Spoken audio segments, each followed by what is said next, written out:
So what is the observer? The thing or the object जो किसी भी दूसरी चीज या ऑब्जेक्ट को ऑब्जर्व करता है उसे हम क्या कहते हैं? ऑब्जर्वर कहते हैं, है ना। नेक्स्ट इसके अगर बात करें target, target is a thing, ठीक है। टारगेट वो या पर्सन हो सकता है जिसको ऑब्जर्वर ऑब्जर्व कर रहा है, ठीक है। एग्जांपल लेता हूं मैं, मान लेते हैं कि दो सिचुएशन लेते हैं अपन। एक सिचुएशन में there is a lighthouse, ये लाइट हाउस मान लेते हैं, ठीक है। And there is a boat here. A soldier which is standing at the top of the lighthouse observes a boat in the sea. तो यहाँ पर observer कौन होगा? अगर देखा जाए तो ऑब्जर्वर होगा ए, क्योंकि यहाँ पर जो पर्सन अवेलेबल है वो ऑब्जर्व कर रहा है। और किसे ऑब्जर्व कर रहा है? बोट को। तो boat will be known as target, it will be known as target, ठीक है। दूसरी सिचुएशन लेते हैं जिसमें हम बात करते हैं कि there is a building, building के टॉप पर एक बोर्ड लगा हुआ है ना, एक एडवर्टाइजमेंट बोर्ड लगा हुआ है। और there is a person on ground at point C. तो ये जो है उस बोर्ड को ऑब्जर्व कर रहा है। तो यहाँ ऑब्जर्वर कौन हुआ? सी। और टारगेट कौन हुआ? Is it clear? तो इस तरह से सिचुएशंस हो सकती हैं जहाँ पर ऑब्जर्वर और टारगेट को हमें समझना होगा। इसके बाद आती है बात line of site. Line of site is the line which observe which join the observer and the target. Target और ऑब्जर्वर को ज्वाइन करने वाली लाइन को हम क्या कहते हैं? लाइन ऑफ साइट कहते हैं। तो इस तरह से ये लाइन ऑफ साइट हो गया, okay. After that horizontal line. Horizontal line is a line which is parallel to the ground and passing to the observer. तो यहाँ ऑब्जर्वर कौन है? ए। इससे पास करने वाली वो लाइन जो ग्राउंड के पैरेलल हो, ग्राउंड के पैरेलल, ठीक है। और यहाँ क्योंकि ऑब्जर्वर खुद ग्राउंड पर एग्जिस्ट कर रहा है, इसलिए हम यहाँ पर हॉरिजॉन्टल लाइन को ग्राउंड पर ही मानेंगे। This will be horizontal line. अच्छा, इसमें एक बात और है कि अगर हमें ऑब्जर्वर की हाइट गिवन नहीं है, जो भी पर्सन है उसकी हाइट गिवन नहीं है, तो उसे हम कैसे ट्रीट करेंगे? एज ए पॉइंट ट्रीट करेंगे। और अगर हाइट गिवन हो, सपोज करो किसी सिचुएशन में हाइट गिवन हो, ये बिल्डिंग मान लेते हैं और हमें गिवन है there is a person of height, है ना, 2 मीटर, ऐसा मान लेते हैं। तो इस केस में हाइट मानेंगे तो हॉरिजॉन्टल लाइन कहाँ से पास करेगी? इसके हेड से पास करेगी, ठीक है। This will be horizontal line. लेकिन अगर उसकी हाइट गिवन नहीं है तो उसे कैसा ट्रीट किया जाएगा? पॉइंट की तरह ट्रीट किया जाएगा। और हॉरिजॉन्टल लाइन कैसे पास करेगी? इस तरह से पास करेगी। Are you getting this?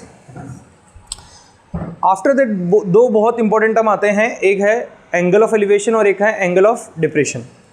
Angle of elevation तब बनता है जब ऑब्जर्वर टारगेट से नीचे की ओर एग्जिस्ट करता है, क्योंकि ऑब्जर्वर को टारगेट को ऑब्जर्व करने के लिए अपने आइस को उठाना पड़ेगा ऊपर की ओर देखने के लिए। और आइस को उठाना मतलब एलिवेट करना। एलिवेशन का दूसरा मतलब होता है राइजिंग, है ना। तो किसी भी इंसान को किसी ऑब्जेक्ट को देखने के लिए अपनी आंखों को राइज कब करना पड़ेगा? जब टारगेट उसके लेवल से ऊपर हो। So that's why angle of elevation तब बनता है जब टारगेट ऊपर की ओर और ऑब्जर्वर नीचे की ओर एग्जिस्ट करता है, ठीक है। ऐसे ही angle of depression. Angle of depression जो होता है वो किसका सिनोनिम कह सकते हो आप? डाउनफॉल का सिनोनिम कह सकते हो। आपको अपनी आंखों को डाउनफॉल पर ले जाना पड़ेगा कब? जब टारगेट आपके लेवल से नीचे की ओर एग्जिस्ट कर रहा है।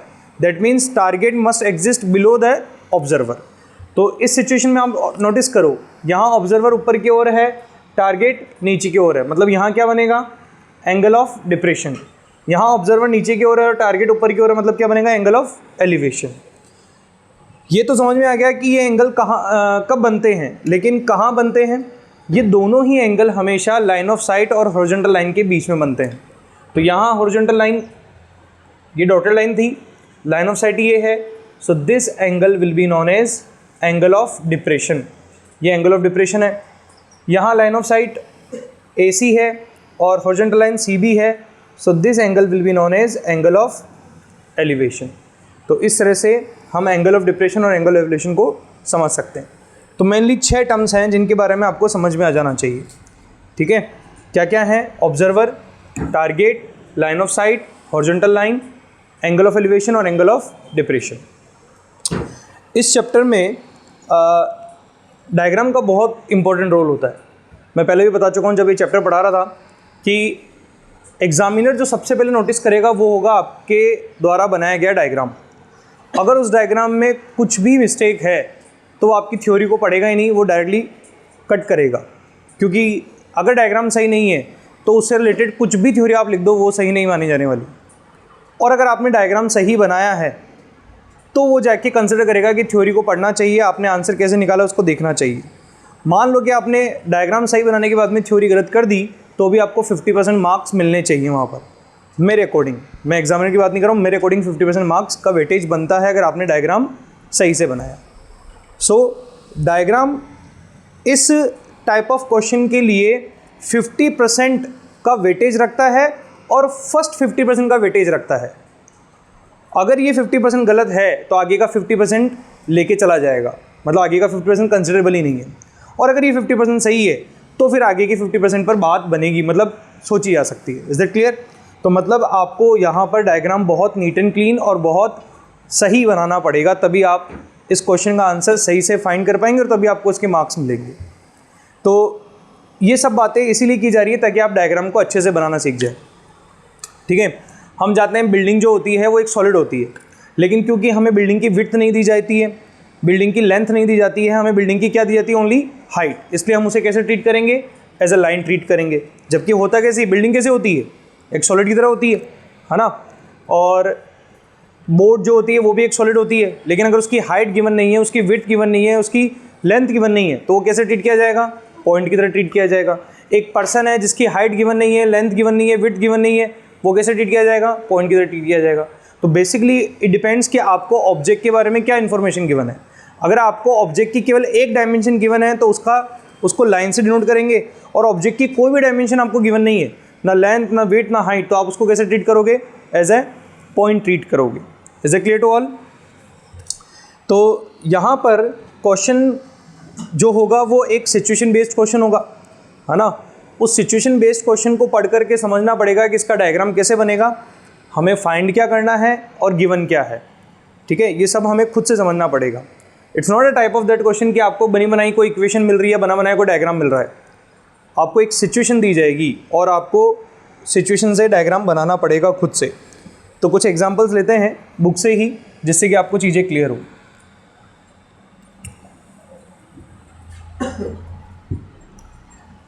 कल के लेक्चर्स में मैंने बताया था आपको, शायद कल या परसों के लेक्चर में, कि चैप्टर 8 से रिलेटेड एक पैटर्न ऑफ क्वेश्चन होता है जो इस चैप्टर के लिए बहुत इंपॉर्टेंट होता है ना। कौन सा था वो? The pattern of question in which in a right angle triangle one acute angle and one side is given. आपको इस पूरे चैप्टर में उसी पैटर्न के क्वेश्चंस मिलेंगे। लेट्स सी, देखते हैं अपन। Here is the example 1।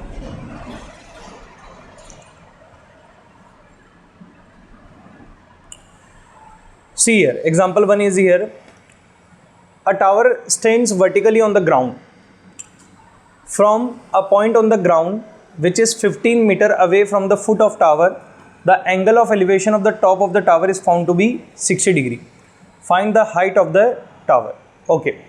So यहाँ पर इस पूरे क्वेश्चन में दो ऑब्जेक्ट हैं, एक तो टावर और एक पॉइंट ऑन द ग्राउंड। तो अगर ये नहीं भी कहता तो हम टावर को ग्राउंड पर कैसा स्टैंड करवाते? वर्टिकली। नहीं भी कहेगा तो कैसा स्टैंड करवाएंगे? वर्टिकली कराएंगे। वर्टिकली स्टैंड करने का मतलब ग्राउंड और टावर के बीच में कितना एंगल होगा? 90 डिग्री। तो मान लेते हैं कि दिस इज़ द टावर और इसका नेमिंग अपन कर देते हैं AB। आपको ये प्रॉपर्ली वहाँ डायग्राम में शो करना होगा। It is a tower from a point on the ground which is 15 metre away from the foot of tower. अगर ये टावर है, इसका फुट किसे बताओगे? B को। और टॉप किसे बताओगे? A को। फुट ऑफ टावर मतलब B से 15 मीटर दूर ग्राउंड पर पॉइंट है। यहाँ से 15 मीटर दूर ग्राउंड पर पॉइंट मतलब यहाँ लिया जा सकता है क्योंकि ये ग्राउंड ही है। तो ये 15 मीटर हो गया इसका मतलब। ठीक है, let there is a point C। और फ्रॉम यहाँ से the angle of elevation of the top of the tower, यहाँ से टॉप ऑफ टावर का एंगल ऑफ एलिवेशन, यानी कि ये क्या ट्रीट होगा, ऑब्जर्वर की target, observer it will be, क्योंकि यहाँ से यहाँ का एंगल ऑफ एलिवेशन बन रहा है। एंगल ऑफ एलिवेशन कब बनता है, जब ऑब्जर्वर नीचे और टारगेट ऊपर की ओर हो, तो डेफिनेटली ये ऑब्जर्वर होगा और ये क्या होगा, टारगेट होगा। तो यहाँ से ए का एंगल ऑफ एलिवेशन बन रहा है। अब सी से ए का एंगल ऑफ एलिवेशन कैसे बनेगा, पहले हम लाइन ऑफ साइट फाइंड करेंगे। तो लाइन ऑफ साइट कौन सी होगी, ए सी, ये लाइन ऑफ साइट हो गई, ठीक है। फिर हम फाइंड करेंगे हॉरिजॉन्टल लाइन, तो क्योंकि ऑब्जर्वर सी है और ग्राउंड पर है, तो यही इसकी क्या हो जाएगी, हॉरिजॉन्टल लाइन हो जाएगी। और एंगल ऑफ एलिवेशन कहाँ बनता है, लाइन ऑफ साइट और हॉरिजॉन्टल लाइन, मतलब इस लाइन और उस लाइन के बीच में जो एंगल बनेगा वो एंगल ऑफ एलिवेशन है। ये कितना बताया इन्होंने, 60 डिग्री। इस सब इंफॉर्मेशन के बाद में इसने पूछा है find the height of tower. तो यहाँ हाइट ऑफ टावर किससे डिनोट होगा, ए बी से। अब इस डायग्राम में आपको ए बी फाइंड करना है। सो इस डायग्राम में जब आपका डायग्राम बन जाता है, उसके बाद में आपको ये समझना चाहिए कि जो भी साइड आपको फाइंड करनी है वो किसी राइट एंगल ट्रायंगल का पार्ट है क्या। तो क्या यहाँ ए बी किसी राइट एंगल ट्रायंगल का पार्ट है, कौन से राइट एंगल ट्रायंगल का है, उस ए बी सी ट्रायंगल में कोई एक्यूट एंगल गिवन है क्या, उस राइट एंगल ट्रायंगल में कोई एक साइड गिवन है क्या।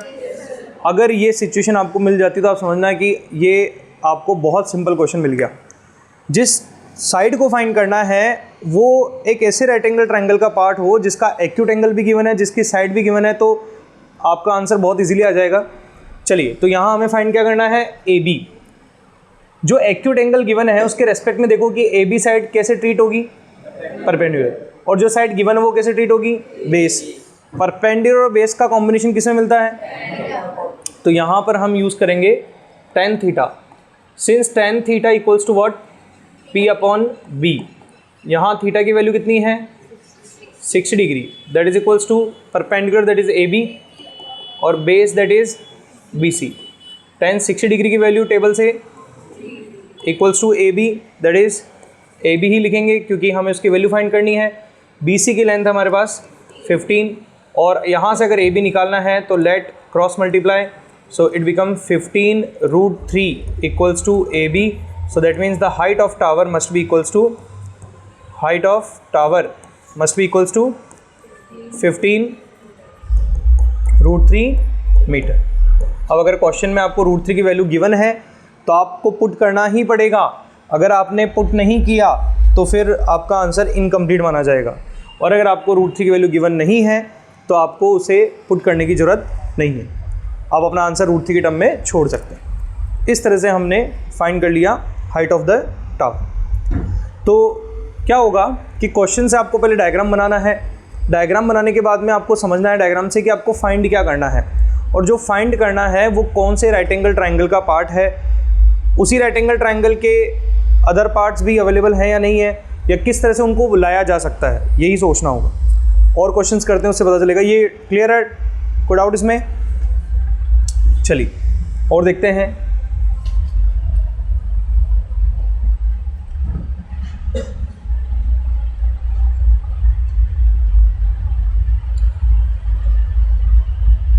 See,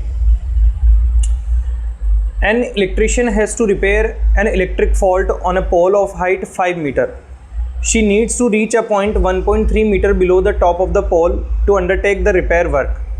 What should be the length of the ladder that she should use, which when inclined at an angle of 60 degree to the horizontal would enable her to reach the required position? Also, how far from the foot of the pole should she place the foot of the ladder? You may take √3 equals to 1.73.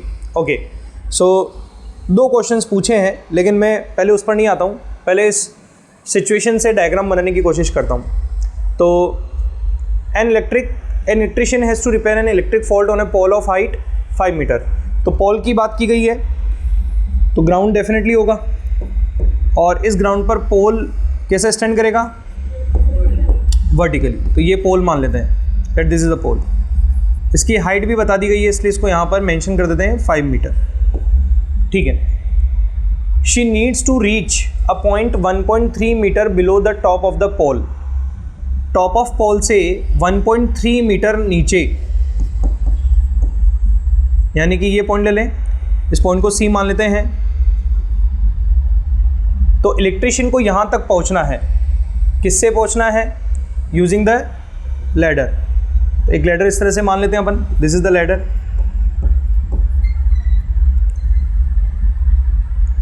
What should be the length of the ladder? What should be the length of ladder मान लेते हैं यहाँ पर D, है ना। तो हमें ladder की लेंथ फाइंड करनी है। That she should use which when inclined at an angle of 60 degree to the horizontal. तो कौन इंक्लाइंड है हॉरिजॉन्टल के साथ में? कौन इंक्लाइंड है? लैडर। हॉरिजॉन्टल मतलब ये लाइन होती है, और लैडर अगर इंक्लाइंड है मतलब एंगल बना रही है, तो ये एंगल कितना हो गया? 60 degree. Also how far from the foot of the pole should she place the foot of the ladder? उन्हें इस लैडर के फुट को पोल के फुट से कितना दूर प्लेस करना चाहिए, ये भी आप बताओ। मतलब क्या क्या फाइंड करना हो गया इस क्वेश्चन में? सी डी और ए डी। सी डी क्या बता रहा है? Length of ladder. और ए डी क्या बता रहा है? Distance between the foot of ladder and foot of pole, जैसा उसने पूछा। सो नाउ अगेन मैं आपसे वही क्वेश्चन पूछूंगा कि अगर ये डायग्राम बन चुका है, अगर हम यहाँ सेटिस्फाई होते हैं कि हमने पूरा डायग्राम बना लिया है, तो हमें ये समझना होगा कि हमें फाइंड क्या करना है। सो हमें फाइंड करना है सी डी और ए बी, राइट। सो पहले किसको फाइंड करें? बात करो, किसको फाइंड करें? C D. C D find करने के लिए क्या सी डी किसी राइट एंगल ट्रायंगल का पार्ट है? कौन से ट्रायंगल का? A C D. इस राइट एंगल ट्रायंगल में कोई एक्यूट एंगल गिवन है? कितना? इसकी कोई साइड हमें पता है या पता चल सकती है? कौन सी? ए सी। कैसे पता चलेगी? A C is equals to A B minus B C. That means कितना आ जाएगा? 3.7 मीटर। मतलब ए सी हमारे पास है। तो जिस ट्रायंगल की साइड हमें फाइंड करनी है, उस ट्रायंगल की अगर एक साइड और एक एक्यूट एंगल में गिवन है, तो ईजिली कर सकते हैं। सबसे पहले ए सी निकाल लेते हैं। A C is equals to बनेगा A B minus B C. That means what? 5 minus 1.3, so that is equals to what? 3.7 meter. Is it clear? Now after that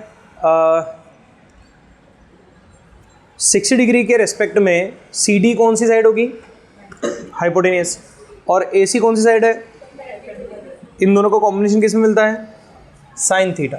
तो since sine theta is equals to what? P upon H.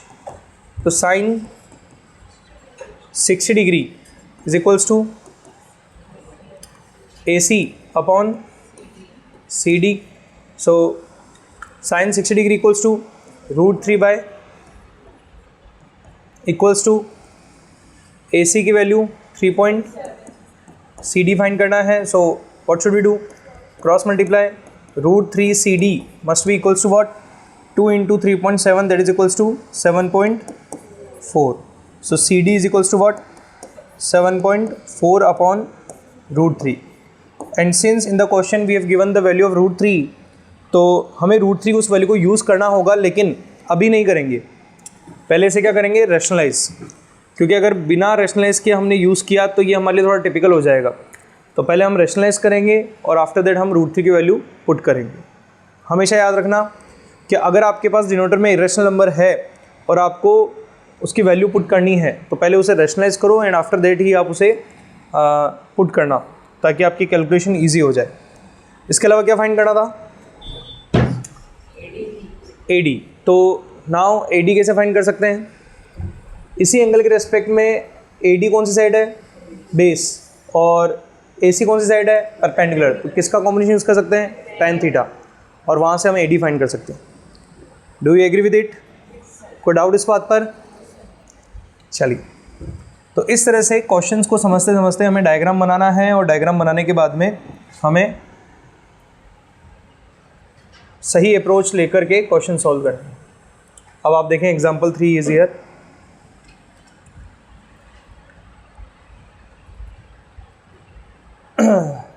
An observer 1.5 meter tall is 28.5 meter away from a chimney.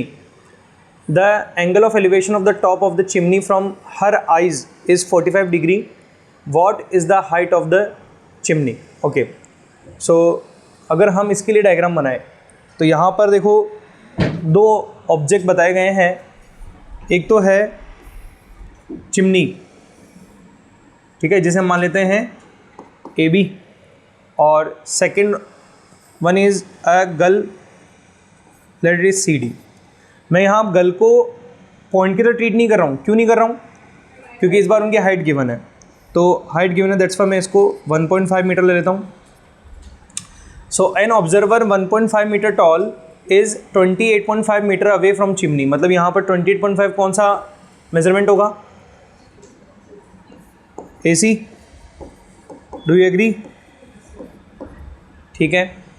The angle of elevation of the top of the chimney, chimney के top का angle of elevation from her eyes, observer की eyes से, तो अगर यहाँ से यहाँ का एंगल ऑफ एलिवेशन बनना है तो ये किस तरह ट्रीट होगा, एज ए टारगेट और ऑब्जर्वर, टारगेट, और ये कैसे ट्रीट होगा, एज एन ऑब्जर्वर।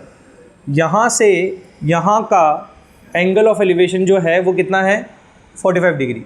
तो पहले हम बना दें लाइन ऑफ साइट, ये ऑब्जर्वर है, ये टारगेट है, इसको ज्वाइन करने लाइन बनेगी लाइन ऑफ साइट, ये ऑब्जर्वर है और ये ग्राउंड है, तो ऑब्जर्वर से पास करके ग्राउंड के पैरेलल एक लाइन बनेगी, तो यहाँ मान लेते हैं एम, तो ये जो डी एम है इट इज़ पैरेलल टू सी ए, और ये जो एंगल बनेगा between the horizontal line and the line of site will be what, angle of elevation, it is 45 degree.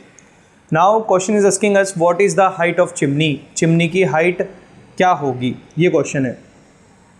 तो चिमनी की हाइट को किससे बता सकते हैं इस डायग्राम में, ए बी से, तो हमें ए बी फाइंड करना है, ए बी फाइंड करना है, लेकिन हम यहाँ क्लियरली देख सकते हैं कि ए बी के एक्चुअली दो पार्ट हो गए, क्या क्या हो गए, ए एम और बी एम। क्या इसमें कोई डायरेक्टली पार्ट फाइंड आउट किया सकता है डायरेक्टली बिना ट्रिग्नोमेट्री के, तो वो कौन सा पार्ट है, ए एम, और वो कैसे फाइंड आउट होगा, सिंपल सी बात, हमें ये डिक्लेयर करना पड़ेगा, by this figure we can say that C A M D will be a rectangle. ये कैसा बनेगा, क्यों रेक्टेंगल बोल रहा हूँ, सिंपल सी बात है कि ये दोनों एक दूसरे के पैरेलल थे ही सही, ये दोनों वर्टिकल तो एक दूसरे के पैरेलल होंगे, तो ये एक पैराग्राम तो बनेगा ही सही, इसमें एक एंगल अगर 90 डिग्री आ गया तो इसका मतलब ये क्या बन गया, रेक्टेंगल। और अगर ये रेक्टेंगल है तो इसकी अपोजिट साइड कैसी होगी, equal, that's why A M will be equals to what, C D, that is equals to 1.5 metre. So A M आ गया, तो बी ए फाइंड करना था, इसका एक पार्ट ए एम आ चुका है, अब केवल कितना पार्ट रह गया हमारे पास, बी एम। बी एम हमें फाइंड करना है, ये किसी राइट एंगल ट्रायंगल का पार्ट है क्या, कौन से राइट एंगल ट्रायंगल का, डी बी एम। इस डी बी एम में कोई एक्यूट एंगल गिवन है, इसका कोई एक साइड हमें गिवन है या फाइंड किया जा सकता है, फाइंड किया जा सकता है, क्या फाइंड किया जा सकता है, कौन सा, डी एम। डी एम कैसे फाइंड किया जा सकता है, because CAMD is a rectangle, that's why AC will be equals to DM, so DM कितना हो जाएगा, तो इस राइट एंगल ट्राइंगल में जिसमें हमें BM फाइंड करना है हमारे पास DM आ जाएगा, तो इस एंगल के रिस्पेक्ट में ये कौन सी साइड हुई जिसे फाइंड करना है, परपेंडिकुलर, और ये कौन सा साइड हुई जो पता है हमें, बेस, तो किसका कॉम्बिनेशन यूज़ करेंगे, tan theta, tan theta use करके हम इजीली फाइंड आउट कर सकते हैं BM, और एक बार BM आ जाएगा तो हम बी ए फाइंड कर सकते हैं, that will give us the height of the chimney. Is it clear, fast तो नहीं चल रहा, समझ में आ रही है सारी चीज़ें कि डायग्राम कैसे बन रहा है, हम आंसर की तरफ अप्रोच कैसे कर रहे हैं, कर सकते हैं सभी, चलिए तो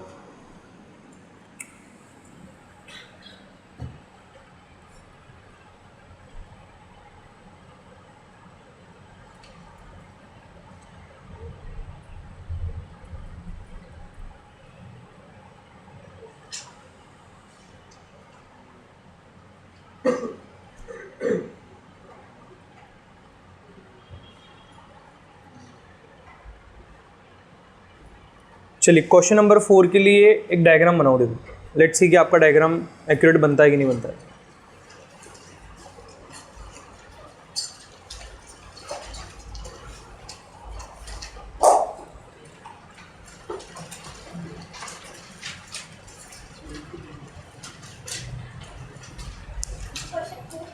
क्वेश्चन 4,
बना लिया?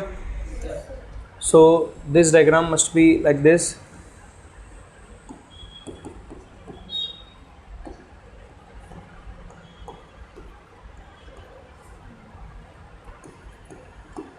और यहाँ हमें फाइंड करना होगा व्हाट, ए बी. यही बन रहा है.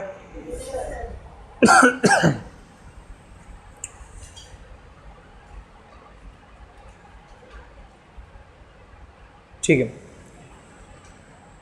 चलिए ये थे सिंपल लेवल वाले क्वेश्चंस, है ना, जिसमें एक ही ट्रायंगल में सब कुछ हमें इजीली सब कुछ मिल गया. अब थोड़ा लेवल बढ़ाते हैं.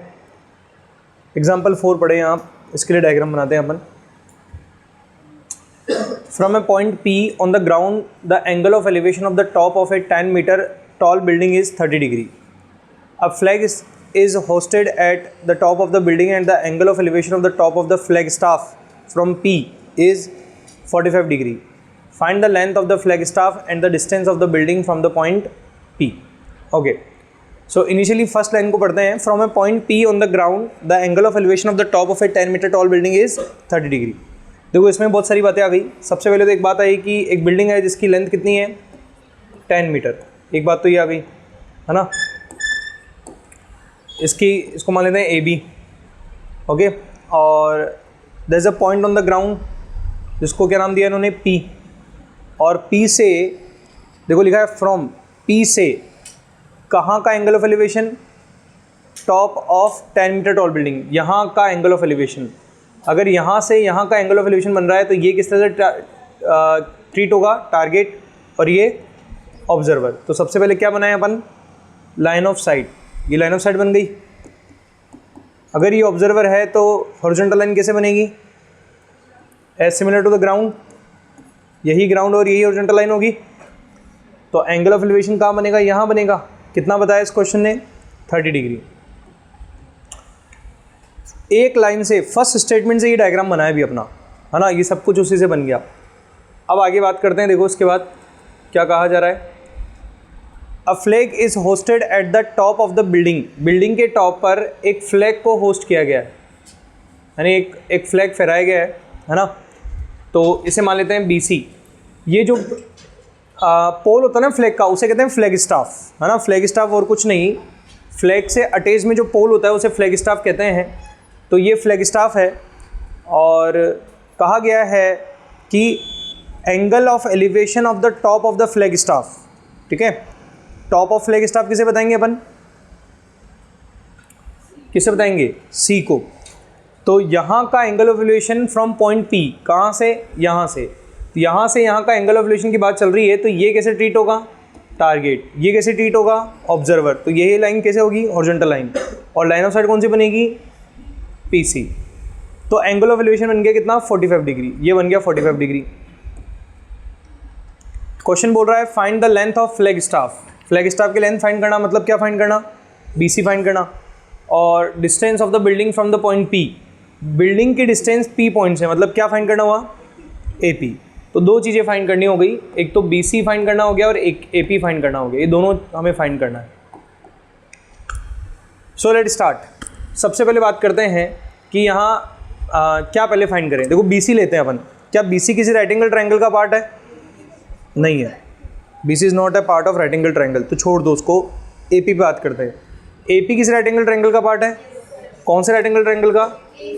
APB। किसका है? APB का। इस APB राइट एंगल ट्रायंगल में कोई साइड गिवन है क्या? कोई एक्यूट एंगल गिवन है क्या? तो फिर हमें सबसे पहले किसको फाइंड करना चाहिए? AP को फाइंड करना चाहिए। बात समझ में आ रही है क्यों कर रहे हैं AP पहले फाइंड? ठीक है, तो APB ट्रायंगल में एक्यूट एंगल गिवन है 30 डिग्री। इस 30 डिग्री रेस्पेक्ट में जो साइड गिवन है वो कैसे ट्रीट होगी? परपेंडिकुलर। और जो फाइंड करना है वो कैसे ट्रीट होगा? तो बेस और परपेंडिकुलर कॉम्बिनेशन किस में आता है? tan में आता है। tan में आता है तो हम tan थीटा का इस्तेमाल करके क्या फाइंड कर सकते हैं? AP फाइंड कर सकते हैं। तो मैं आपको बता देता हूँ कि यहाँ से AP जो आएगा वो आएगा tan√3 मीटर। कितना आएगा? tan√3। अब आपके पास AP आ गया है, ध्यान देना, tan√3 मीटर आ गया। चलिए, अब AP तो फाइंड हो चुका, अब तो बारी किसकी है? BC only. क्या BC किसी राइट एंगल ट्रायंगल का पार्ट है? नहीं है। BC किसी राइट एंगल ट्रायंगल की साइड का पार्ट है? हाँ है। कौन सी ट्रायंगल की साइड का पार्ट है? PCA का। ध्यान सुनना, PCA का। अब इस PCA ट्रायंगल में क्या कोई एक्यूट एंगल गिवन है? क्या इसका कोई साइड गिवन है? तो हम उस साइड को फाइंड करेंगे जिसका पार्ट BC है, यानी कि क्या फाइंड करेंगे अपन? AC फाइंड करेंगे। तो AC फाइंड कर सकते हैं क्या? चलो बताओ कैसे। जो एंगल एक्यूट एंगल गिवन है 45 डिग्री, उसके रेस्पेक्ट में AC कौन सी साइड बनेगी? और जो गिवन है वो कौन सी साइड बनेगी? बेस। तो कौन सा ट्रिग्नोमेट्रिक रेशियो यूज़ करेंगे? tan theta. tan थीटा का यूज़ करके अपन क्या फाइंड कर सकते हैं? AC फाइंड कर सकते हैं। तो मैं बताता हूँ कि AC आपके पास आएगा tan√3 मीटर। कितना आ जाएगा? अब आपके पास AC आ चुका है तो आप BC कैसे फाइंड करोगे? तो since we have already the measurement of AB, so we can write that BC is equals to what? AC minus AB. AC कितना है? tan√3 माइनस AB कितना है? 10। सो 10 कॉमन लेके √3 माइनस 1। क्वेश्चन ने बोला है कि √3 की वैल्यू 1.732 पुट करो, तो पुट कर देना। पुट करने के बाद में सब्ट्रैक्ट करना और सब्ट्रैक्ट करने के बाद में 10 से मल्टीप्लाई करना, will get the answer. Is that clear? समझ में आई बात, है ना? तो ये लेवल 2 का क्वेश्चन हो गया, क्योंकि इसमें थोड़ी कॉम्प्लेक्सिटी है ना। मेजरमेंट्स भी दो चीज़ों को फाइंड करने के लिए कहा गया, थोड़ा कॉम्प्लेक्स था। पहली बार एक ऐसा क्वेश्चन हमारे सामने आया जिसमें कोई पार्ट फाइंड करना है और वो किसी राइट एंगल ट्रायंगल का पार्ट नहीं है, लेकिन फिर भी हमने किया है, उसके लिए थोड़ा दिमाग लगाया, लेकिन वो हो सकता है ना। तो we have to keep the patience, और अगर आपने डायग्राम सही बनाया है तो आपको अप्रोच मिलेगी कि कैसे हम आगे बढ़ें। एग्जाम्पल 5 के लिए कुछ और समझाने की जरूरत है, चलो पहले वो समझा देता हूँ, फिर आगे बढ़ेंगे, कोई इशू नहीं है। एक वर्ड होता है एल्टीट्यूड ऑफ सन। क्या समझना चाहिए एल्टीट्यूड ऑफ सन से, उसको समझ लेते हैं अपन, है ना। तो हमें पता है कि सन जो है वो ईस्ट में राइज होता है और वेस्ट में डाउन होता है, ठीक है।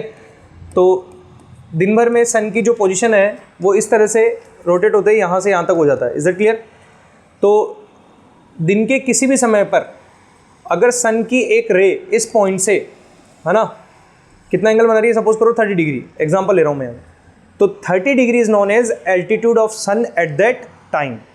दिन के उस समय पर सन का एल्टीट्यूड कितना है? 30 डिग्री, ऐसे बोला जाएगा। अगर जिस समय 60 डिग्री एंगल बना रही है उस समय बोला जाएगा altitude of sun is equals to 60 degree. तो basically altitude of sun is an angle made by the ray of sun to the point on the ground, ठीक है, at the particular time of the day. Day के किसी भी particular time पर सन की किसी रे से ग्राउंड पर एग्जिस्ट करने वाले किसी पॉइंट के साथ में जो एंगल बनाया जाता है वो एंगल ही क्या कहलाता है? एल्टीट्यूड ऑफ सन कहलाता है। ये बात आपको याद रखनी पड़ेगी। जनरली मैथमेटिक्स में एल्टीट्यूड वर्ड जो यूज़ आता है वो परपेंडिकुलर के लिए यूज़ आता है, अगर आपको याद हो तो, है ना। जैसे बोलते हैं ना ट्राइंगल का एल्टीट्यूड, एक ट्राइंगल में अगर मैं कहूँ कि ए से पास करने वाला एल्टीट्यूड, तो इस तरह से हम एल्टीट्यूड बनाते हैं जनरली। लेकिन यहाँ हम बात कर रहे हैं एल्टीट्यूड ऑफ सन, जिसका एक अलग मीनिंग है बिल्कुल, और ये मीनिंग हमें समझ में आना चाहिए अगर हम इस क्वेश्चन को सॉल्व करना चाहते हैं तो इज दैट क्लियर मैं क्या कहना चाह रहा हूँ? ठीक है, altitude of sun is an angle made by the ray of sun with the ground, ठीक है, at a particular time of the day. तो ये एक एंगल को बताता है। अगर आपको ये बात समझ आई है तो हम इस क्वेश्चन को ट्राई करते हैं। The shadow of a tower standing on a level ground is found to be 40 metre longer when the sun's altitude is 30 degree then when it is 60 degree. Find the height of the tower. तो question क्या कह रहा है, देखो question कह रहा है कि एक टावर जो लेवल ग्राउंड पर स्टैंड कर रहा है उसकी शेडो 40 मीटर ज़्यादा हो जाती है, लॉन्गर बोल रहा है, लॉन्गर मतलब कंपेरेटिवली, तो 40 मीटर ज़्यादा हो जाती है जब सन का एल्टीट्यूड कितना हो जाता है 30 डिग्री कंपेयर टू व्हाट, कि जब सन का एल्टीट्यूड कितना था 60 डिग्री। ठीक है, तो इसका मतलब है कि जब सन का एल्टीट्यूड 60 डिग्री था तब शेडो क्या होगी, कम, और जब सन का एल्टीट्यूड 30 डिग्री होगा तो शेडो किसी होगी, ज़्यादा होगी। सिंपल सी बात है। एक बात ये भी नोटिस करना, जितना कम सन का एल्टीट्यूड होता है उतना ज़्यादा शेडो बनती है, उतनी ज़्यादा लंबी शेडो बनती है। ठीक है, ये बात भी सिंपल सी है। ठीक है, हाँ, तो लेट्स सी, मैं आपको बताता हूँ इस क्वेश्चन का सॉल्यूशन कैसे करेंगे। ठीक है, let suppose that there is a ground on tower is vertically stand on it A B. तो मान लेते हैं कि यहाँ जब सन था तब इसका जो सन का एल्टीट्यूड था वो कितना था, 60 डिग्री था, और जब सन का एल्टीट्यूड 60 डिग्री था जो शेडो बन रही थी वो क्या बन रही थी, AC। कौन सी बन रही थी, AC। अब सन का एल्टीट्यूड क्या हो गया, कम हो गया, 30 डिग्री हो गया। 30 डिग्री हुआ तो ये एंगल 30 डिग्री होगा। इस केस में शेडो क्या बनेगी, AD। यहाँ से लेकर यहाँ तक जो बनेगी वो किस केस में बनी है शेडो, 30 डिग्री के केस में। और AC की शेडो कौन सी, कब बनी है, जब एंगल कितना था, 60 डिग्री। कैसे बना, समझ में आया। ये जो बोला गया है कि शेडो इज़ 40 मीटर लॉन्गर, मतलब यहाँ किस मेजरमेंट को बता रहा है, it is the length of difference of the shadow. तो difference of shadow is equals to what, CD, 40 metre longer. पहले जितना था उससे 40 मीटर ज़्यादा है, तो ये जो डिफरेंस है वही 40 मीटर है। और हमें क्या फाइंड करना है, हाइट ऑफ टावर फाइंड करनी। We have to find this height. ये डायग्राम बनेगा। अब पहले तो इस डायग्राम को समझ लो आप इस क्वेश्चन से कि डायग्राम कैसे बना। क्वेश्चन को अगर सिंपल लैंग्वेज में समझाऊं तो मैं कहूँगा कि एक सिचुएशन थी जब सन का एल्टीट्यूड 60 डिग्री था तब एक शेडो बन रही थी, फिर सन का एल्टीट्यूड 30 डिग्री हुआ तो फिर शेडो बनी, और बाद वाली शेडो जो है पहले वाली शेडो से 40 मीटर ज़्यादा है, और हमें फाइंड करना है उस टावर की हाइट को। तो डायग्राम में हमने कुछ ऐसा ही किया, हमने टावर मान लिया AB। पहले हमने 60 डिग्री का केस स्टडी किया, तो 60 डिग्री के कंपैरिजन में सन का जो लेवल होगा ऊपर होगा, तो मैंने ऊपर लेते हुए वहाँ से एक रे पास की जिससे कि शेडो क्रिएट होती है, और एल्टीट्यूड ऑफ सन उस समय माना मैंने कितना, 60 डिग्री। अब सन का लेवल डाउन होते होते उसका एल्टीट्यूड कितना बन गया, 30 डिग्री। तब जो शेडो बनी वो 30 डिग्री के अकॉर्डिंग बनी, और इन दोनों का लेंथ ऑफ शेडो का डिफरेंस जो आ रहा है वो कितना आ रहा है, 40 मीटर। ऐसा क्वेश्चन ने बोला है, इसलिए मैंने वो DC 40 मीटर लिखा है। तो ये डायग्राम समझ में आ रहा है कैसे बना, आर यू श्योर, या वापस एक्सप्लेन करूँ, इज इट क्लियर। अब अगर आपके पास ये 40 मीटर है तो हमें फाइंड क्या करना है, AB फाइंड करना है। चलो अब बात करते हैं इस डायग्राम में। इस AB को जो हमें फाइंड करना है ये किसी राइट एंगल ट्रायंगल का पार्ट है क्या, कितने राइट एंगल ट्रायंगल का पार्ट है, एक्चुअली 2 राइट एंगल ट्रायंगल का पार्ट है। इन दोनों में से किसी भी एक राइट एंगल ट्रायंगल में एक्यूट एंगल गिवन है क्या, दोनों में गिवन है। किसी भी राइट एंगल ट्रायंगल में एक साइड गिवन है क्या, नहीं है, किसी में भी नहीं है, किसी में भी नहीं, कंप्लीट साइड तो किसी में भी नहीं है। ठीक है, ठीक, तो फिर हमें क्या करना होगा, हम किसी भी एक ट्रायंगल को पहले ले सकते हैं। अब तो एक ही चीज़ फाइंड करनी है तो 2 चीज़ों की तो बात करनी नहीं है। किसी भी ट्रायंगल को पहले लो, आपकी इच्छा हो जो ट्रायंगल आप ले सकते हो, है ना। तो कौन सा ट्रायंगल लें, ABC। इस ABC ट्रायंगल में जो एंगल एक्यूट एंगल गिवन है उसके रेस्पेक्ट में जो साइड फाइंड करनी है वो क्या है, परपेंडिकुलर। और हेल्प के लिए जो साइड बन रही है वो कौन सी है, AC, क्योंकि इसी के अलोंग 40 मीटर दिया हुआ है, तो इसी को मान के चलेंगे। तो ये कौन सा हुआ, बेस। अब परपेंडिकुलर बेस का कॉम्बिनेशन किस में आता है, तो tan 60 डिग्री इक्वल्स टू क्या लिख सकता हूँ मैं, A B upon tan 60 degree कितना होता है, so A B upon A C, so √3 AC equals to A B. ये इक्वेशन फर्स्ट मान लेते हैं। चलिए नेक्स्ट, अब दूसरा ट्राइंगल ले लो। दूसरा ट्राइंगल कौन सा होगा, ए बी डी। इस ट्राइंगल में जो एक्यूट एंगल गिवन है उसके रेस्पेक्ट में जो साइड फाइंड करनी है वो कौन सी है, और जिस साइड से रिलेटेड हेल्प मिल सकती है वो कौन सी है, बेस। तो कौन सा यूज़ करेंगे, अगेन tan थीटा। तो tan 30 degree is equals to क्या लिखेंगे, A B upon A D. tan 30 degree की value 1/√3 equals to A B upon A D को क्या लिख सकते हैं अपन, 40 + AC लिख सकते हैं, है ना। और अगर आप बार बार ये टर्म नहीं लिखना चाहो ना, तो मैं आपको सजेस्ट करता हूँ कि आप एक काम करो, इसको H मान लो, इसको X मान लो, ठीक है, कोई इशू नहीं है। तो यहाँ क्रॉस मल्टीप्लाई करके क्या बनेगा, 40 + AC इक्वल्स टू √3 AB, ये बनेगा। It is equation second. ये दोनों इक्वेशन आपको नोटिस हो रही है, इन दोनों इक्वेशन में अगर देखें तो क्या यहाँ से ए बी फाइंड करना पॉसिबल है, can we find A B from here, है ना। या चलो मैं तो कह रहा हूँ कि ए सी भी फाइंड हो रहा हो तो क्या दिक्कत है, क्या करना चाहिए बताओ। इक्वेशन फर्स्ट टू सेकंड आपके पास है, यहाँ से ए बी निकालो तो ठीक और ए सी निकालो तो ठीक, कोई एक पहले निकाल लो, मतलब जो भी निकाल सकते हो। तो वुड बी बेटर कि पहले हम ए बी की वैल्यू जो यहाँ बन रही है कितनी, √3 AC, वो कहाँ पुट कर दें, यहाँ पुट कर दें। तो क्या बनेगा, 40 + AC is equals to √3 × √3 AC। Is that clear. तो 40 + AC equals to what, 3 AC। ये AC यहाँ आ जाएगा तो क्या लिखेंगे, 40 इक्वल्स टू 2 AC। तो ऐसे में AC कितना आ जाएगा, AC will be equals to what, 20।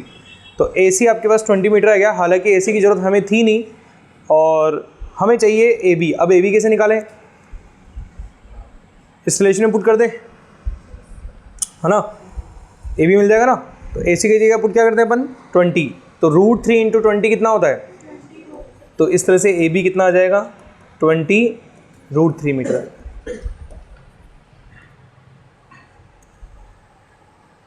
इस तरह से ये क्वेश्चन सॉल्व होगा। तो इस क्वेश्चन में दोनों चीज़ें बहुत खास है। एक है कि डायग्राम कैसे बनाया जाए, और दूसरा अगर डायग्राम बन भी जाए सही तो उसके बाद में कैलकुलेशन एक अच्छी कैलकुलेशन का यूज़ किया गया, ठीक है।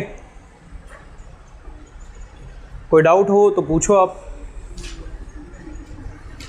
अप्रोच मैं आपको बता रहा हूँ, मैं हमेशा ये डिस्कस कर रहा हूँ कि जो भी साइड आपको फाइंड करनी है वो साइड किसी राइट एंगल ट्रायंगल का पार्ट है क्या, उस राइट एंगल ट्रायंगल में कोई एक्यूट एंगल को साइड गिवन है क्या, यही मेरी स्टार्टिंग अप्रोच होती है।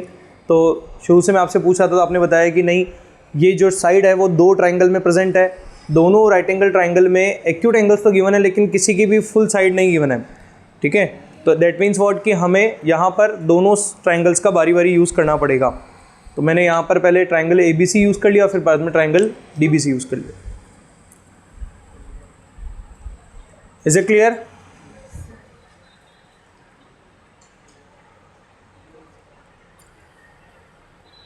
चलिए नेक्स्ट पढ़ें आप क्वेश्चन।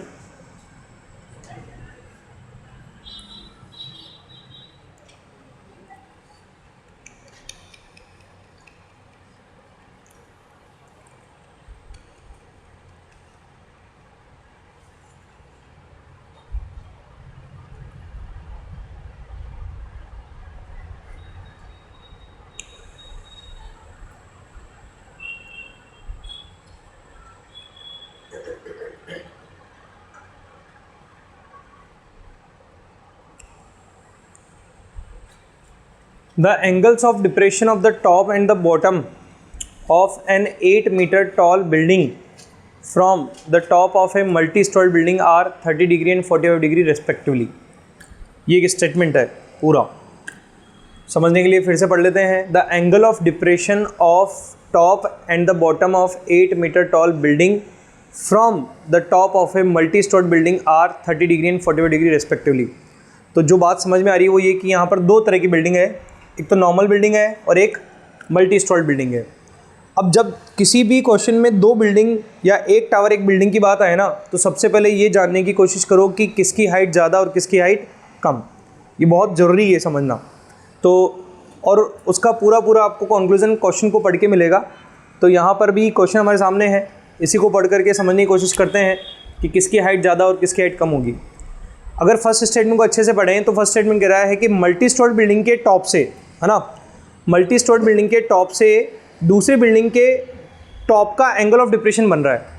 अगर मल्टी स्टोर्ड बिल्डिंग के टॉप से दूसरी बिल्डिंग के टॉप का एंगल ऑफ डिप्रेशन बन रहा है, मतलब दूसरी बिल्डिंग का टॉप इसके टॉप से नीचे की ओर होना चाहिए, और दूसरी बिल्डिंग का टॉप अगर इसके टॉप से नीचे है, मतलब नॉर्मल बिल्डिंग की हाइट कम होनी चाहिए compare to what multi storeyed building. ये क्वेश्चन खुद बोल रहा है, मैं अपने हिसाब से नहीं बोल रहा हूँ, क्वेश्चन के अकॉर्डिंग बोल रहा हूँ। क्वेश्चन बोल रहा है मल्टी स्टोर्ड बिल्डिंग का जो टॉप है वहाँ से दूसरी बिल्डिंग का एंगल ऑफ डिप्रेशन बन रहा है। फ्रॉम कहाँ पर यूज़ किया? मल्टी स्टोर्ड बिल्डिंग का टॉप, और बॉटम कहाँ यूज़ किया देखो मैं बताता हूँ। और मान लेते हैं केस लेके चलते हैं अपन तो कि एक पेंद्रा अपन तो केस लेके चलते हैं कि चलो अपन ने मान लिया कि सर मल्टी स्टोर बिल्डिंग नीचे और नॉर्मल बिल्डिंग ऊपर है, तो यहाँ से यहाँ का एंगल ऑफ डिप्रेशन बन सकता है क्या? यहाँ से यहाँ का एंगल ऑफ डिप्रेशन क्यों नहीं बन सकता? यहाँ से यहाँ का क्यों नहीं बन सकता? क्योंकि ये लोअर एग्जिस्ट कर रहा है और ये अबव एग्जिस्ट कर रहा है, मतलब ये ऊपर की तरफ एग्जिस्ट कर रहा है। तो यहाँ से यहाँ का एंगल ऑफ डिप्रेशन तब बनेगा जब ये नीचे और ये ऊपर होगा। That clear? तो इसका मतलब इसकी हाइट जो होगी वो कंपेयर टू इसकी हाइट से कम होगी। ठीक है, तो that means what, the height of the building must be less than the height of the multi store building. एक बात तो ये समझ में आई, इसमें से किसकी हाइट गिवन है हमें? स्मॉल वाले की, है ना। कंफ्यूजन नहीं हो इसलिए और टैग लगा दो, कोई इशू नहीं है। ये नॉर्मल बिल्डिंग है और ये मल्टी स्टोर बिल्डिंग है। ठीक है, इसकी हाइट गिवन थी 8 मीटर। अब इसका नाम देते हैं अपन AB और इसका नाम दे देते हैं अपन CD। तो ये एंगल ऑफ डिप्रेशन कहाँ से बन रहे हैं? कहाँ से बन रहे हैं? फ्रॉम के आगे क्या लिखा है? The top of multi store building. The top of multi store building को क्या बताएं अपन? B से बन रहे हैं एंगल ऑफ डिप्रेशन। कहाँ को बन रहे हैं, कहाँ तक जा रहे हैं वो? Top and the bottom of 8 metre. तो यहाँ से टॉप पर भी जा रहा है और यहाँ से बॉटम पर भी जा रहा है। दैट मीन्स अगर टॉप की बात करें तो ये काम करेगा एज एन ऑब्जर्वर और ये काम करेगा एज एन टारगेट। तो ये लाइन ऑफ साइट, ठीक है, तो ये लाइन जो बनेगी वो बनेगी हॉरिजॉन्टल लाइन, और ये एंगल बनेगा रेस्पेक्टिवली बोला ना, तो ये एंगल कितना बनेगा? 30 डिग्री। It will B 30। पहले टॉप की बात हुई इसलिए टॉप के साथ एंगल कितना बनाएगा? 30 डिग्री। फिर यहीं से बॉटम के लिए तो ये ऑब्जर्वर की तरह ट्रीट कर रहा है, ये कैसे काम करेगा? टारगेट लाइन ऑफ साइट कौन सी होगी? ये लाइन, ठीक है, और हॉरिजॉन्टल लाइन तो ये वाली होगी क्योंकि ऑब्जर्वर यही है, और ये एंगल बनेगा हमारे पास 45 डिग्री। ठीक है, angle of depression, angle of elevation और डिप्रेशन दोनों जो बनते हैं वो हॉरिजॉन्टल लाइन और लाइन ऑफ साइट के बीच में बनते हैं। ये डायग्राम आया हमारे पास। आगे बोल रहा है find the height of multi storeyed building. हमें मल्टी स्टोर्ड बिल्डिंग की हाइट फाइंड करनी है, साथ ही हमें क्या फाइंड करना है? डिस्टेंस बिटवीन टू बिल्डिंग्स, मतलब क्या फाइंड करना हो गया? AC। तो यहाँ दो चीज़ें फाइंड करनी है, एक तो हो गया AC और एक हो गया AB। Is it clear to all? है ना, ये बात है। चलो एक बात हमेशा याद रखना, एंगल ऑफ डिप्रेशन को अगर आपके डायग्राम में एंगल ऑफ डिप्रेशन की बात हुई और एंगल डिप्रेशन बनाया है, सबसे पहला काम है उसको ट्राइंगल के अंदर लेके जाना। ठीक है, by using alternate interior angle. चलो तो स्टार्ट करते हैं। तो पहले 30 डिग्री की बात करते हैं। ये 30 डिग्री वाला जो एंगल है वो ट्राइंगल के अंदर कैसे लेके जाया जाए? तो इसे ट्राइंगल के अंदर ले जाने के लिए क्या करना पड़ेगा? हमें D से एक लाइन ड्रॉ करनी पड़ेगी जो किसके पैरेलल हो? हॉरिजॉन्टल लाइन के पैरेलल हो। एग्री करते हैं क्या? D से एक लाइन ड्रॉ करनी पड़ेगी जो हॉरिजॉन्टल लाइन के पैरेलल हो। मान लेते हैं लाइन कौन सी है? DM। ये लाइन अगर हॉरिजॉन्टल लाइन के पैरेलल है तो ये लाइन AC के भी पैरेलल होगा, क्योंकि हॉरिजॉन्टल लाइन खुद किसके पैरेलल है? AC के। क्यों पैरेलल है? क्योंकि हॉरिजॉन्टल लाइन हमेशा ग्राउंड के पैरेलल होती है। दैट्स वाई ये तीनों लाइन आपस में क्या हो गई, पैरेलल। तो ये एंगल 30 डिग्री यहाँ आ जाएगा कितना बन के, 30 डिग्री। एग्री करते हैं? ऐसे ही 45 डिग्री को कैसे लेके जाए, ये 45 डिग्री किस एंगल के बराबर बनेगा, BCA के, तो ये बनेगा 45 degree. Are you getting this?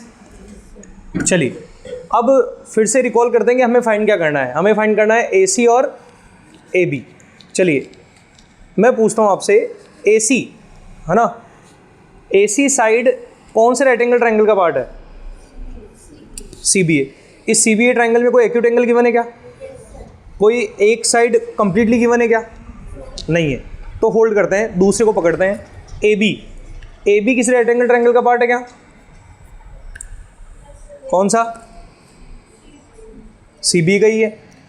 इसमें कोई एक्यूट एंगल गिवन है क्या, कोई कंप्लीट साइड गिवन है क्या, नहीं है। मतलब यहाँ पर हम पहले किसी को भी फाइंड कर सकते हैं या हमें किसी भी ट्रायंगल से स्टार्ट करना पड़ेगा। अब जब ये समझ लिया तो यहाँ देखो कि कितने राइट एंगल ट्रायंगल इस डायग्राम में आपको नजर आ रहे हैं, 2। राइट एंगल ट्रायंगल के अलावा और कोई रेक्टेंगल जैसी कोई चीज़ नजर आ रही है, तो कौन सा रेक्टेंगल, CDMA। इस रेक्टेंगल का यूज़ करके क्या हम और कोई साइड फाइंड कर सकते हैं, कौन सा साइड फाइंड कर सकते हैं, AM। तो AM आ जाएगा। क्या AM हमारे लिए हेल्पफुल है, ठीक है। कैसे हेल्पफुल है, क्योंकि हमें AB फाइंड करना है, तो इसका एक पार्ट क्या आ गया, AM आ गया, ठीक है। अब ध्यान दो, आप कोई सा भी ट्रायंगल पहले ले सकते हो, बताओ कौन सा ट्रायंगल लें, आपकी इच्छा हो जो बोल दो। 2 राइट एंगल ट्रायंगल नजर आ रहे हैं ना आपको, कौन कौन से नजर आ रहे हैं, ABC और BDM। बताओ कौन सा ट्रायंगल लें, आपकी इच्छा हो जो बोल सकते हो। ABC ले लें, चलो ABC लें। तो ABC में देखो ये एक्यूट एंगल है, इस एक्यूट एंगल के रेस्पेक्ट में वो कौन सी साइड है जो हमें फाइंड करनी है, तो हमें AC भी फाइंड करनी है और AB भी, मतलब ये दोनों पार्ट ऑफ इंटरेस्ट हो गए। ये दोनों साइड इस एंगल के रेस्पेक्ट में कौन कौन सी साइड है, परपेंडिकुलर और बेस। तो किसका यूज़ करेंगे, tan थीटा का। तो tan 45 डिग्री इक्वल्स टू क्या लिख दूँ मैं, AB अपॉन AC। तो यहाँ 1 इज इक्वल्स टू AB की जगह क्या लिख दूँ, BM प्लस 8 अपॉन AC। तो यहाँ बन गया AC is equals to BM plus 8। अब यहाँ पर क्योंकि 2 अलग अलग चीज़ें हैं तो मैं इनको अलग अलग मान लेता हूँ, ये H मान लेता हूँ और इसको X मान लेता हूँ, ठीक है। तो मैं क्या लिख सकता हूँ, X is equals to H plus 8। ये इक्वेशन फर्स्ट। कैसी इक्वेशन मिली हमें, लीनियर, है ना। इस तरह से क्या ज़्यादा जल्दी समझ में आता है कि लीनियर है। चलिए अब कौन सा ट्रायंगल बचा, ट्रायंगल BDM। ट्रायंगल BDM में एक्यूट एंगल कौन सा है, 30 डिग्री। 30 डिग्री रेस्पेक्ट में कौन सा साइड हमारा पार्ट ऑफ इंटरेस्ट है, BM फाइंड करना है ना हमें, जिससे हम क्या फाइंड करेंगे, AB। तो इसका मतलब ये तो हो गए परपेंडिकुलर। और कौन सी साइड हमारे लिए हेल्पफुल हो सकती है, DM कैसे हो सकती है, समझ रहे हो। चलो तो इस 30 डिग्री रेस्पेक्ट में ये कौन सी साइड हुई, बेस, और ये कौन सी हुई, परपेंडिकुलर। तो कौन सा यूज़ करें, tan 30 डिग्री को क्या लिख दूँ मैं यहाँ पर, BM अपॉन DM। चलिए ठीक है, that is equals to 1/√3। BM की जगह क्या लिख दूँ, H लिख दूँ, DM की जगह कुछ लिख सकता हूँ, कैसे, क्योंकि AC is equals to DM है और AC को हमने X माना था तो ये X हो गया। सो X इक्वल्स टू क्या आ गया, √3H। ये कैसी इक्वेशन आई हमारे पास, ये भी लीनियर है, ये भी लीनियर है। किसकी टर्म में है, X और H की टर्म में है। क्या 2 लीनियर इक्वेशन को सॉल्व करके हम 2 वेरिएबल की वैल्यू फाइंड कर सकते हैं, और हमें फाइंड भी यही चाहिए मतलब। तो कैसे करें बताओ, सब्स्टिट्यूशन करें। क्या सब्स्टिट्यूट करें, कहाँ से कहाँ का सब्स्टिट्यूट करें, सेकंड इक्वेशन से, है ना। From second to first, from second to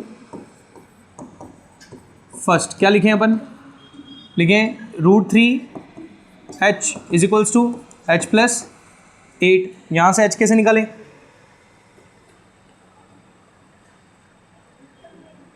calculation पूछ रहा हूँ मैं आपसे। H को ट्रांसफ़र कर दें, क्या लिखेंगे, -H is equals to H common लेंगे, √3 minus equals to, so H is equals to what, 8 upon √3 - 1, लेकिन क्योंकि डिनोमिनेटर में इरेशनल नंबर है तो हमें इसे रेशनलाइज करना पड़ेगा। So that is equals to 8 × √3 + 1 divide by √3 का स्क्वायर दैट इज 3 - 1 का square 1, 3 - 1 that is equals to 2, 2 से रिड्यूस किया 4 टाइम्स, सो 4 × √3 + 1, ये आ गया हमारे पास। ये किसकी वैल्यू आई बेटा? एच की। क्या यही height of multi store building है? नहीं। तो मल्टी स्टोर बिल्डिंग की हाइट कैसे निकालें? हाँ, 8 + h is the actual height of multi store building. तो h आ चुका है, इसमें 8 ऐड करके हम मल्टी स्टोर बिल्डिंग की हाइट फाइंड आउट कर सकते हैं। और हमें AC भी फाइंड करना था या केवल मल्टी स्टोर बिल्डिंग की हाइट फाइंड करनी थी? AC फाइंड करना। तो AC फाइंड करने के लिए क्या करें? h आ गया हमारे पास, x कैसे निकालें अब? अगर h आ गया तो x कैसे निकालें? किसी भी इक्वेशन में पुट करके निकालना पड़ेगा। तो यहाँ h पुट कर देते हैं, इससे क्या आ जाएगा? x आ जाएगा।